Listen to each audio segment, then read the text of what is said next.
Betting app కేసులో కీలక పరిణామం చోటు చేసుకుంది. బెట్టింగ్ చేసి ఆత్మహత్య చేసుకున్న వారి వివరాలు పోలీసులు సేకరిస్తున్నారు. గత ఏడాదిగా తెలంగాణలో 15 మంది బలవన్ మరణానికి పాల్పడినట్లు తెలుస్తోంది. ఈ కేసులన్నింటినీ మళ్లీ వెలికితీస్తున్నారు. ఆత్మహత్యకు గల కారణాలు ఏ యాప్ ద్వారా బెట్టింగ్ చేశారనే విషయాలను రాబడుతున్నారు.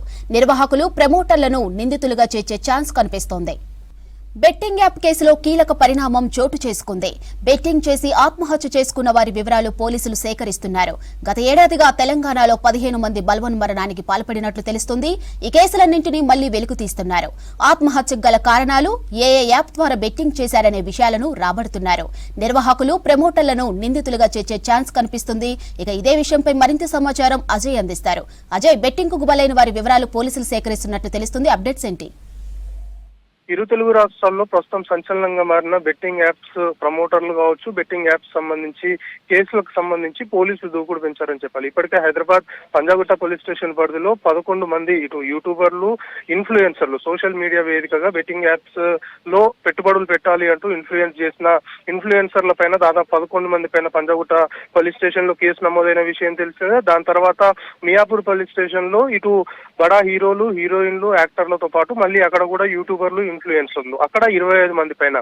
సో 2 కేసులకు సంబంధించి ప్యారలర్ గా ఇటు హైదరాబాద్, సైబరాబాద్ 2 కమిషనరేట్ సంబంధించిన పోలీసులు విచారణ చేయడము, ఎట్ ది సేమ్ టైం ఈ బెట్టింగ్ యాప్స్ సంబంధించి ఎప్పుడైతే విస్తృతంగా ఈ కేసులు నమోదవుతున్నాయో హైదరాబాద్, సైబరాబాదే కాకుండా జిల్లాల వారీగా కూడా కేసులు నమోదైన సిచ్యువేషన్. ఆయా జిల్లాల్లో బెట్టింగ్ యాప్స్ సంబంధించి చాలా మంది బాధితులు ఉన్నారు, చాలా మంది ఆత్మహత్యలు చేసుకున్నారు. సో ఈ బెట్టింగ్ యాప్స్ ప్రమోట్ చేసిన వారి కారణంగానే ఇవన్నీ కూడా జరిగాయి అనేది ప్రధానమైన ఆరోపణతోటి అలాంటి ఫిర్యాదులు రాష్ట్ర వ్యాప్తంగా కూడా అందిన క్రమంలో ప్రస్తుతము తెలంగాణ పోలీసులు, ఇటు సైబర్ సెక్యూరిటీ బ్యూరో ఈ బెట్టింగ్ యాప్స్ సంబంధించి ప్రమోటర్లు అనుకోవచ్చు, ఎవరైతే సోషల్ ప్లాట్ఫామ్స్ ద్వారా ఇన్ఫ్లుయెన్స్ చేశారో వీళ్ళపైన పూర్తి స్థాయిలో కూడా దృష్టి పెట్టారు. ఇప్పటి వరకు తెలంగాణ రాష్ట్రంలో అంటే ఏడాది కాలంగా, సంవత్సర కాలంలో 15 మంది బెట్టింగ్ యాప్స్ లో డబ్బులు పెట్టుబడులు పెట్టి ఇన్వెస్ట్ చేసిన తర్వాత తిరిగి ఆ డబ్బులు రాక అప్పులు చేసి పెద్ద మొత్తంలో కూడా ఆర్థిక సంక్షోభంలో కూరుకుపోయి ఆత్మహత్యలకు పాల్పడ్డారు అనేది కొంతవరకు పోలీసులు ప్రైమరీగా దాన్ని ఎస్టాబ్లిష్ చేయడంతో పాటు వాళ్ళ వివరాలన్నీ కూడా సేకరించడము, వాళ్ళ కుటుంబ సభ్యులను కూడా పోలీసులు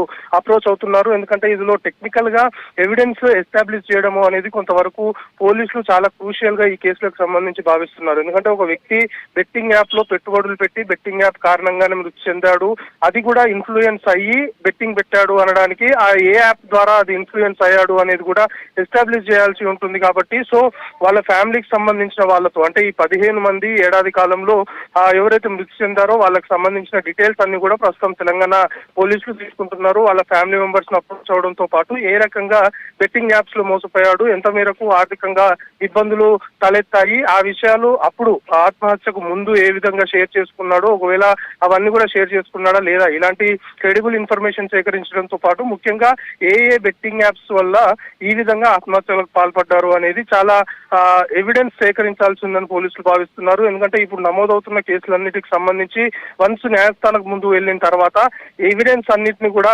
మెజిస్ట్రేట్ ముందు ఉంచాల్సి ఉంటుంది. సో అప్పుడే కేసు బలంగా నిలబడుతుంది. కాబట్టి పూర్తి స్థాయిలో కూడా ఆత్మహత్యలు చేసుకున్న వారి డీటెయిల్స్ ప్రైమరీగా ప్రస్తుతం తీసుకున్నారు. సో అది 15 మంది అనేది తేలింది. ఆయా జిల్లాలకు సంబంధించి కావచ్చు, హైదరాబాద్ పరిసర ప్రాంతాలకు సంబంధించి కూడా కొంతమంది ఉన్నట్లు పోలీసుల నుండి మనకు సమాచారం అందుతుంది. సో ఈ డీటెయిల్స్ ప్రైమరీగా తీసుకున్నారు కాబట్టి వాళ్ళు ఆత్మహత్య చేసుకోవడానికి ఏ బెట్టింగ్ యాప్స్ కారణము అనేది పూర్తి స్థాయిలో కూడా ఎవిడెన్స్ సేకరించే పనిలో పోలీసులు ఉన్నారు. పోలీసుల నుండి మళ్ళీ ఒక సమాచారం మనకు అందుతున్న దాన్ని బట్టి ఆత్మహత్య చేసుకున్న వారి వివరాలు కొంత మేరకు పోలీసులు రాబట్టగలిగారు. కానీ ఆత్మహత్య ప్రయత్నాలు చేసుకున్నవారు, ఆత్మహత్య చేసుకుందాం అనుకొని ఆత్మహత్య యత్నం చేసుకున్న వారి సంఖ్య కూడా ఎక్కువగానే ఉంది. ప్రాణాల మీదకి తెచ్చుకొని చివరి క్షణాల్లో బయటపడ్డ వారి పరిస్థితి, అలాంటి వివరాలు కూడా సేకరించాలని పోలీసులు భావిస్తున్నారు. ఎందుకంటే రిపోర్ట్ అయిన కేసులు కొన్ని ఉంటే ఆత్మహత్య యత్నాలు చేసుకున్నవి చాలా వరకు కేసులు రిపోర్ట్ కాలేదు.